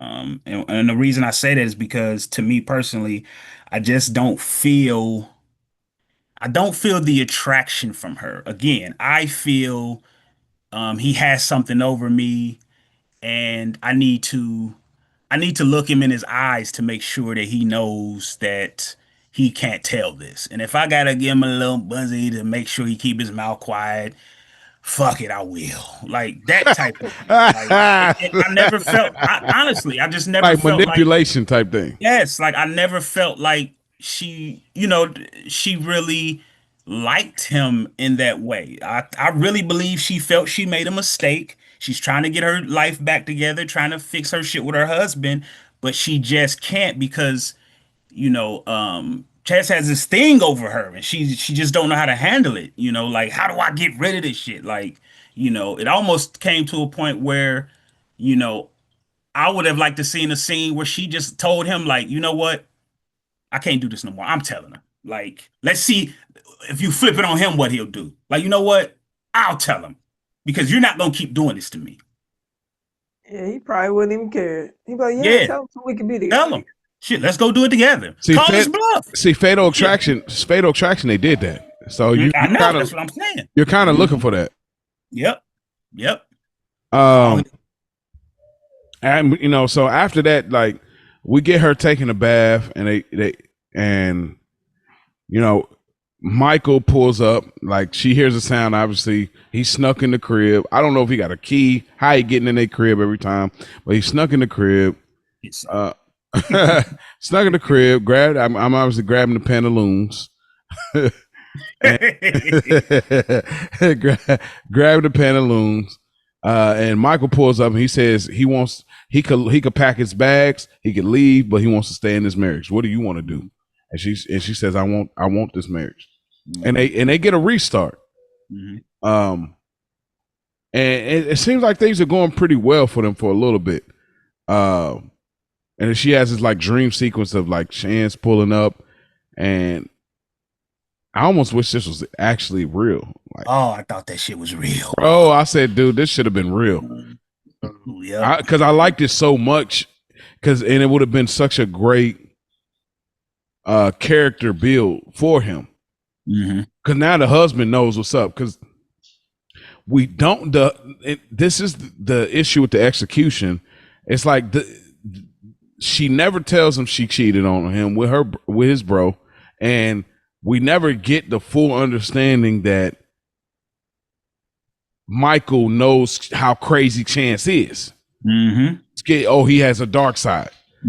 So this would have been a great shifting point for the movie. Yep. But it makes sense in a sense because he wasn't spooked like he should have been. Because, like, bro, you don't wake up after having a session with your wife and you all calm with a gun to you. You know what I mean? Yeah. So it makes sense. So then we get, now the movie's kind of shifting as we get kind of to these last few scenes, and Chance is taking photos, which is what he does best. That's part of his, what he does. He's taking photos of her. He's also taking photos of Michael, and as he get these photos of Michael breaking things off with his Monica.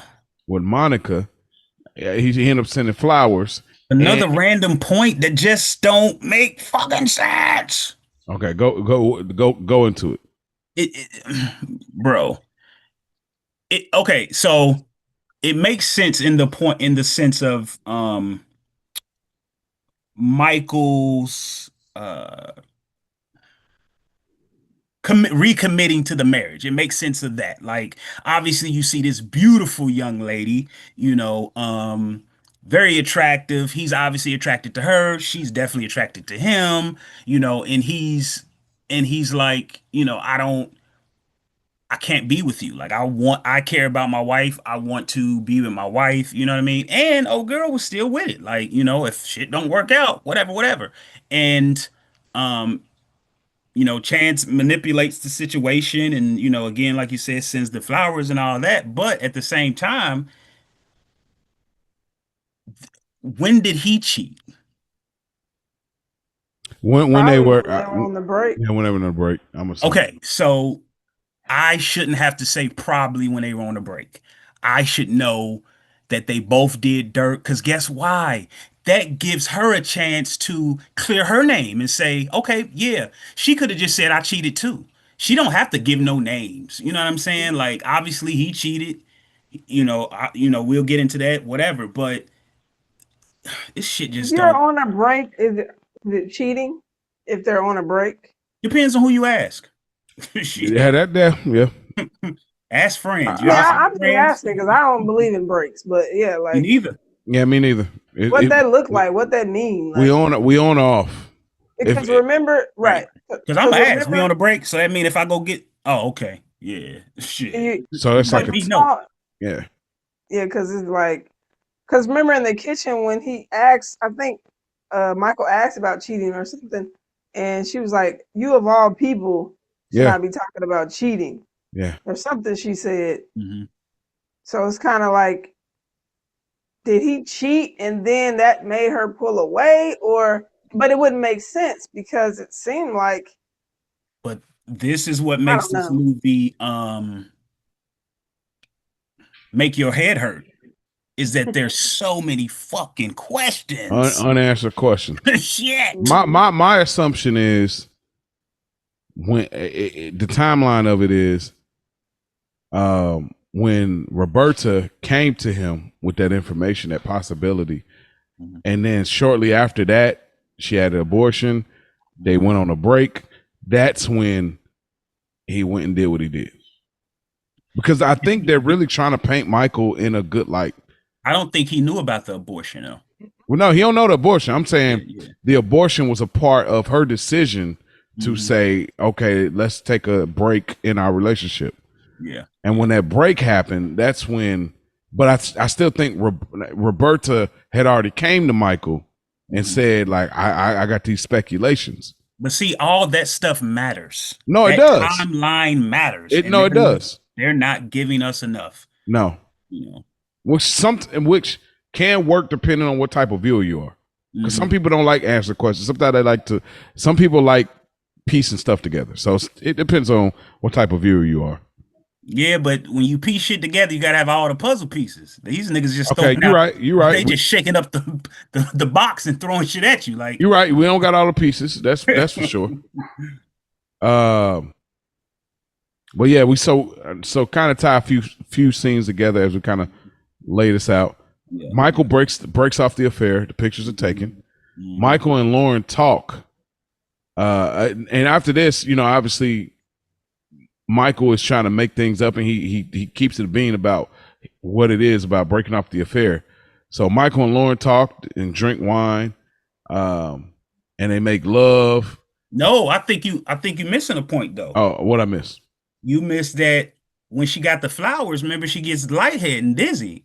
and then she finds out she's right. pregnant. Yeah, she does find out she's Yep, she pregnant. finds out Right. she's pregnant. Yeah, and that's Right, what right. made them have that combo of like That kind of brought it, like that kind of Mhm. leveled it because Yep, yep. And Nash. that was her moment right there in that moment when he said, "Look, babe, I met with such," because she didn't present that to him. You know what I mean? So that lets No, you she know called that him. he's She a called him good before guy. that.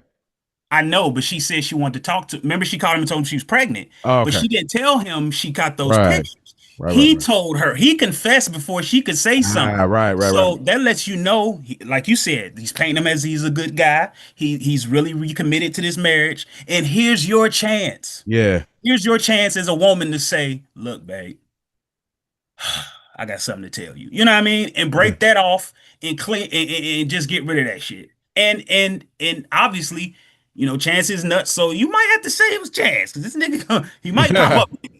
Right. You got So, to. Think but about there was his her best chance. man. All I can think about is best man. Oh man. Long time ago, hmm you slept with your best man. Right over there, like, It's karma. It's karma, baby. hmm Nice. listen, it's never gonna end well. Hey, straight up. Like, but yeah, they do that. So they end up at the mall. They're laughing, we get a whole montage of them like rekindling their marriage. They're laughing, they're having a good time, and they run into Chance, and obviously Chance has a whole different look, and they end up in yeah. That nigga lost it, boy. Hey man. They end up inviting him to the Christmas party, and at the Christmas party, we see a lot of people there. It's catered. They're having a good time. Vanessa is drunk. She's one of the last ones hanging on, and Michael decides to take her home, but then he realizes that Chance didn't leave, so he comes back. And in that time, Chance puts his hand. He pulls out the belt on a grown woman, which is crazy. Hey, that shit was nuts. Crazy. BTA, belt the ass. Pulling a belt out on a grown woman is nuts. In this context, is ridiculous. Mm-hmm. And she spit on him. She put her hands on him. He put his hands on her, and then that's when Michael pulls up, and pretty much Chance takes Vanessa to his crib. She throws up on him. Wake up in the morning, trying to figure out what happened, and then she tried to spin the block if something did happen. He ends up stabbing her and putting her away in his red room. What do y'all want to say about that? Because I only got one more. That's just a dumbass victim. That was a ridiculous victim. She did not need to get killed. She didn't even need to be. That's just stupid. I didn't. That's yeah, ridiculous. Yeah, that was just crazy. Now, what she said was out of line, though. Like, she was way out of pocket. Listen, if my meter is, when you say some shit like that, listen. Yeah. Get off with your head, but bro. If telling him is your erection basically is your erection buried like your wife is crazy. That's nuts. That was You literally. just throw that bitch down the stairs and keep it moving. Shit. that was crazy. Yeah. And you don't even know me like that though. Like for her to even say that and you don't even know me. But I think she knows. Again, this is us with this question shit. She knows something happened between Lauren and him because she keeps calling him something that keeps pissing him off, and I think it's alluding to the side nigga. You the side nigga. Like I know I heard about you, and you lay it down. I heard about you. Like she was geeked to Marcus Graham out here, boy. Yeah, she she was geeked to get a chance with him, so much so that when she sobered up and woke up the next morning, which is something that she makes alludes to, she does a lot. She saw it was him and was like, "Oh shit, I'm at the right spot. Shit, let me get another round of this shit." So this is she should have never felt that comfortable. Crazy Puerto Rican mommy, man. Mm-hmm. Yeah, chopped her real quick. Yeah, got you up out of there quickly. Yep. And lastly, we kind of get the kind of the ultimate ending of the film where Michael comes over, you know, obviously from the night before, get his keys, then he left something, turns back around, gets his jacket with the gift in it.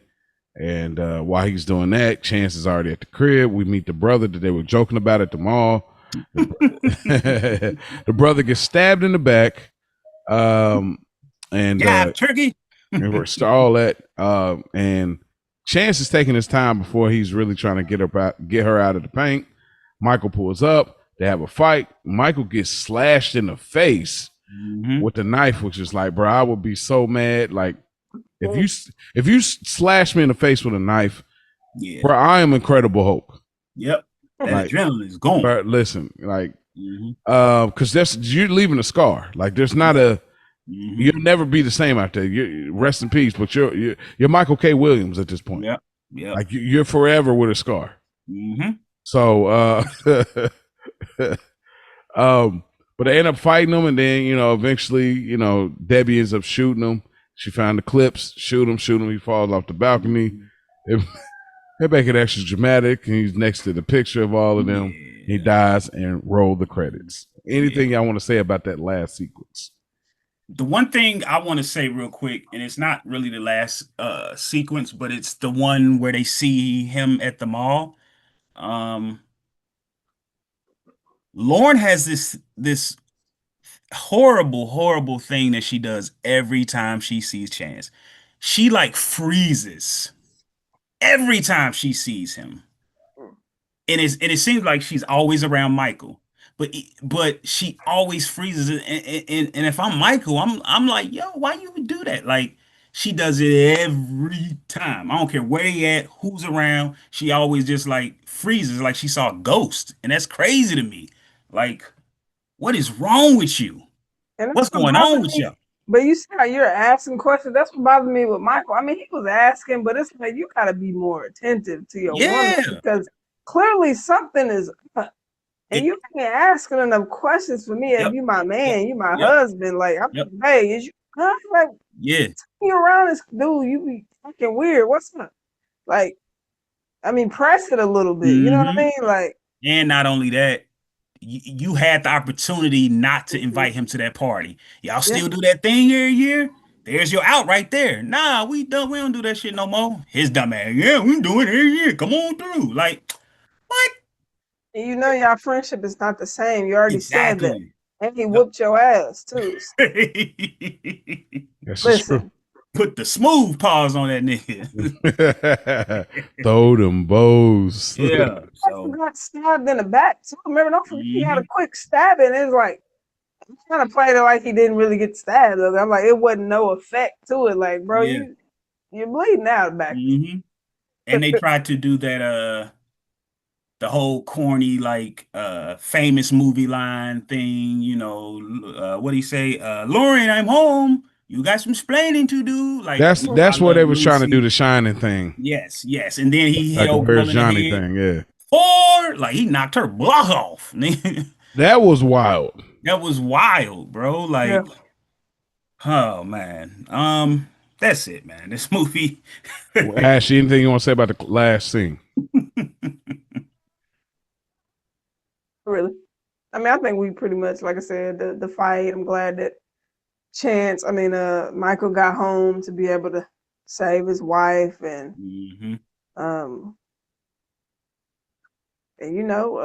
Chance had to go. There was no moving forward with Chance around. That's just the facts. Yeah, that's true. Like, it just wasn't. He had to go. All right. Well, with that being said, let's get into our categories. Character you relate to or identify with the most. School. None. Ash. None. I'm gonna go Michael.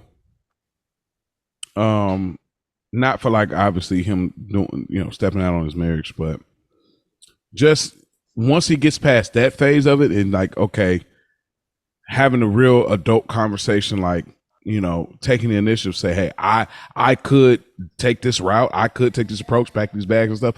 I want to be here. What do you want to do? I think that was like a really great line. It's not in my later section, but it's a really great line in the sense that like people that are married, you all go through that phase, and you like, hey, where are you at? And he realized like I still want to be here, regardless of what all things are. So I connect with that. I think that was a real moment, and it's beautiful in the '90s to see people work through their issues. So I say Michael. I like that. Get to stepping. Character you relate to, identify with the most. Ash. It was like everybody that kind of played some type of part. If I had to choose, you could probably go with her brother, but then it's like he kind of just another kill for Chance is crazy. So I mean, we could keep him in there, but other than that, I was like everybody else, I just left him in. What about you, Rich? I mean, School. I'm sorry, my bad. What was it again? Sorry. Get to stepping. Character you could do without. The uncle. The drunk uncle. That Uncle, made no sense. Uncle Bill. Oh, yeah. Again, horrible time management. You could have used those 10 minutes for some great tightening up of this script. Yep. That nigga said absolutely nothing. I thought he was at least gonna fall or something. Nigga ain't even fall. Trash. I'm with you. That's exactly who I had, Uncle Bill. Yeah. Like we didn't need. Actually, it would have been better if we got more with the brother. Like all of that joking and build up, and then we finally get him just to get the kill. Yeah. Like, nah. So Uncle Bill. Lines that deserve to be slimed. School. I didn't have any. Yeah, I didn't have any. Okay. Ash. I just got two. One from Lauren. Things didn't get twisted. I married Michael. You married Roberta. That's just the way it is. And then from Michael, they didn't have any phones where you were celebrating. I like that. That's a good one. Yeah. Crazy enough, I got quite a few.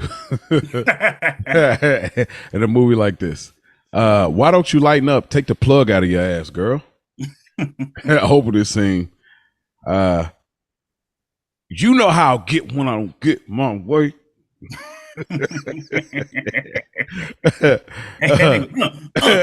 what I'm saying. Like it's just like it's felt so authentic. Stop treating me like an emotional basket case. I'm a mature, rational adult. All righty. You say so. Just forget it. Don't tell her anything. She'll find something wrong with whatever I say. Yeah. Here comes the black Humpty Dumpty. I want a day without pain. That was a good one. Yeah, it was. Come to make some serious sessions. Now, what you gonna do about your husband? No. I'm sorry. Come to make some serious. Yeah, okay. What are you gonna do about your husband? Yeah. Obviously, after pregnancy. When Michael said, "You can depend on me. Everything I have, everything I am, is on the table." I can appreciate that. Yeah. And lastly, tell Lauren to send pictures of the baby. Hey, niggas nuts, bruh. Like he didn't just get his whole speech of like. That was crazy work. Crazy work. Things you would change about the movie or what you feel they didn't get right, Ash. Oh man. We've talked about a lot of it already throughout the movie, but there's just two things put here aside of what we talked about.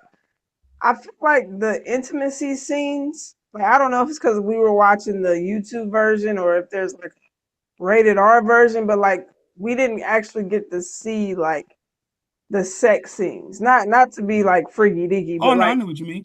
So like, like Pandora's box. There's something missing because in the trailer, there's a scene with Puerto Rican mommy, where she's on top of the table, like dancing, doing something sensual, but we don't get that. So it could be some stuff cut out. So you're on to something. Yeah. But for me, because I'm like, for me to really like, I needed to see the passion in those sex scenes. Like I wanted to see it to feel, especially like when Michael and Lauren was rekindling. I'm like, oh, okay, we got to see. This got to be fire. You know what I mean? Because we coming back from a lot, but so just not seeing those sex scenes, they were kind of just showing the initial kissing and then just skip to the end of it. I'm like, we need to see that. I need to feel that. And then just the blood pack that Blair had on at the end when he was getting shot, the blood pack, the Yeah. shirt was getting bulky. It just Yeah. it didn't it was underwhelming. Yeah. Yeah. Like, yo, the blood pack is crazy. The blood pack. Yeah. All right. School, what about you? Go look at it, bro. Hey, I'm with you on that, Ash. I didn't even think about that, but I think that goes back to my point of like me not seeing that she really liked him. Because if we would have seen even them two having like you could understand like okay that's what he has over her like he put it down like Yeah. something I don't know nothing Yeah. so I'm definitely agreeing with you on that one and then everything else I said I ain't gonna get back into it if you watched the episode you know how I feel this shit was crazy. No doubt. Yeah. For me, alluded to it a little bit earlier. The death scene in the beginning was terrible. The distance, So, the distance of where they were didn't look that high, and the edit was even worse. Like, did we flash back and she was like super slow mo? Like, Yep. look, we seen her fall already. Now y'all trying to make me convinced this is Ghost from Power. All of a sudden, falling in truth. Like, knock it off. Yep. So that it wasn't good. The artist drawing them in the park with that style of drawing, it was horrible. like what nobody got that much time. Yeah. That was it was like it's not like an animated, it was like he's trying to draw a detailed drawing. Nobody got that much time. Like that type of drawing don't bro, that don't track. It wasn't even fire at the end. Yeah, it wasn't though. Couldn't you tell who it was? It wasn't though. It was a high schooler's work for real.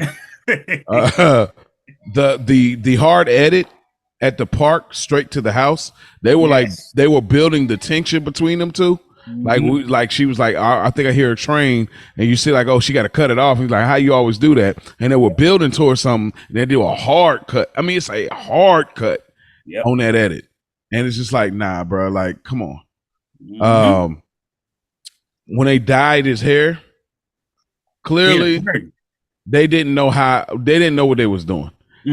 I think they thought they were going to get him all the way blonde on some Cisco vibes. Like they wanted to really transform his look, but it really wasn't there like that. So when they pulled up, like, oh man, you look different. It's like, nah, he don't. You know what I mean? He looks like if you're picking a fighting character on a video game, it's just a different skin. It's just a different skin. Yep. And I don't know what they was trying to go for. Was they trying to go for like gray hair where he was stressed? That's what I'm saying. And then the Puerto Rican mommy was like, "Oh, it's blonde." Like, "Oh, the blonde," you know. So I think they didn't. They just got some cheap Dollar Tree dye. It just made it work. I can see Blair telling him use some Kool-Aid, man. I ain't on that shit. Right, the Kool-Aid is crazy. Two more things: the pregnancy body. Oh my goodness! It was points where I was like, "Is she still pregnant?" Yeah. Like what are we supposed to believe? So they didn't do that right at all. And then lastly, when Chance stabs the brother and it pulls the knife out, it's completely not a single drop, bruh. Ain't no blood on the knife. Oh man, a little bit. Nah, bruh. It was like a little. That was like a red tint, but that's not like if you freshly stab somebody. You got drops. The kitchen joint. Your boy needs to stick to sister.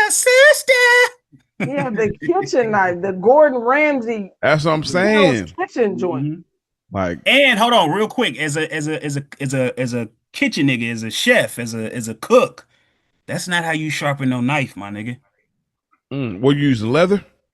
Nah, like he used the right tool. He just was sharpening it wrong. Like, oh, okay. You go this way. You don't go the way he was going. It was. Hey. He's an actor. Right. Lastly, more of the story in your opinion. School. All right. The moral of the story was about consequences, but the delivery didn't stick. It tried to teach emotional responsibility, and I respect that. I think the moral was about choices tearing people apart, but the storytelling didn't carry the weight. Sometimes good intentions don't equal good films. That might be the real reason, or the real lesson, excuse me. Okay. Yeah. Ash. Hurt people hurt people. That's That's what I said. You said hey, it good. that's on brand. That's on brand. For me, don't lead people on. Woo.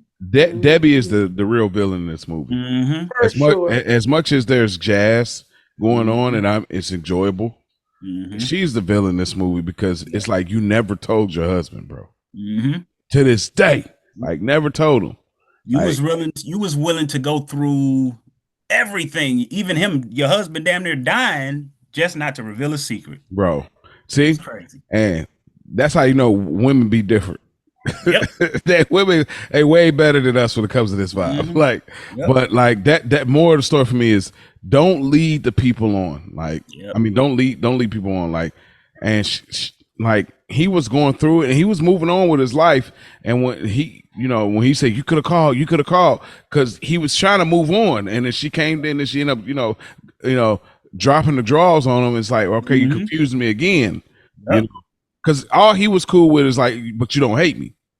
That's where he was with it. Yep. So that's another conversation. Like, who's the true villains? That's a whole nother podcast. But that is our episode, man. Truly, man. Our big cousin School, one of the big three at the Culture Garden. You know what I'm saying? Man. Hey, man, he going back to back tonight. You know what I'm saying? Hey, he really cooking tonight. So shout out to him. Shout out to Ash Bash. Shout out to Mia B out on business, but we'll be back next week. But with that being said, the Stoop Kids, the viewer's choice pick is in. I was hoping they went with a different one, but this is the one that was voted the most. Uh-oh. So with that being said, let me make sure I get the right year on this because I want to make sure I reveal it properly. So the 4 movies, let me just put the 4 movies out. So the 4 movies that we had is A Thin Line Between Love and Hate. shout out to School because he hates that movie. I think a Message in a Bottle, When Harry Met Sally, and what is the last one? I'm going off memory here because I can't find the post for some reason. I don't got my Instagram. I think it was in the comments, wasn't it? It was. I don't have my Instagram pulled up. I was trying to find Let me see. Oh, here we go. Okay, I got it. And Forever Young. So the people have spoke up and they have decided to pick the night. How crazy is this? To pick the 1999 movie Message in a Bottle. Okay. So starring Kevin Costner, Robin Wright Penn, and Paul Newman. Yeah. So that is our movie. That is our film. And that's what we're doing next. I'm gonna keep it a bean. I'm ready to get out of this romance vibe because this is. I don't do it on the Culture Garden. Yeah, it's just a lot. Like it's a lot for me, y'all. Like I'm doing everything I can. Like I rock with y'all, but like, bruh, I'm so out of like doing romance movies. It's too much. Why you picked this? Then. Well, and we did a couple we did at least one romance movie last month, so it was like I'm like ready to get out of here on a romance tip. Which is why I picked this movie because it's more on a thriller side of it than anything. So, but that's the movie we doing. That's Message in a Bottle, the 1999 film. Y'all go get prepared. Go check it out. Shout out to the Stoop Kids that voted us in. So that's what we're doing next. Shout out to Mia B. School, anything you want to plug, anything you got going on before we get out of here, brother? Man, I just want to say thank y'all once again for having your boy, man. I damn sure appreciate it every time I step foot, on the stoop. It's a damn show. And then, of course, check out the Culture Garden. And of course, it's the Culture Garden on IG, Culture Garden on YouTube as well. And then check out my podcast that I have with my boy, my brother, my co-host, Rio, and a special guest on this latest episode. I think you guys know him well. What up, Mo? We talk about the top 5 Games, yeah, of all Video time. games of all time, man. Hell of a conversation, hell of an episode. If you're looking for it on YouTube, just type in School in Rio, SKOOL and Rio, RIO. And then on IG, it's WTF Asked You Podcast. And that's it, man. Appreciate And y'all. hey, man, we appreciate you, man. We always, Yeah. every time you pop up, man, we just have the greatest of times. We're gonna get you on here with all three of us. So don't, and Rio too, man. I don't have his contact, but I'm eventually. I got to see what he's into because I want to get him on and let him come over here and rock out with this nostalgia too. So I'm gonna hit him up, man, It's bro. Will Smith, The Rock. Will Smith, yeah. Will, boy. I know, yeah. Okay, so next time we do a Will movie, I'm gonna reach out to him. I'm gonna DM him, but. Ash, anything else you want to leave before we get out of here? Nah, another one in the books. I appreciate you, School, man. Hey, It's appreciate you. I was time. just telling Mo I'm about to get you on the. Oh yeah. He got to get you over there. Yeah, we just gotta. I'm gonna hit you in your DMs and see what kind of, type of list or we talk about everything. So it's a debate show, so you get in, have some conversations. Ash I'll give you some real quick. Ash is a big TV girl. Okay.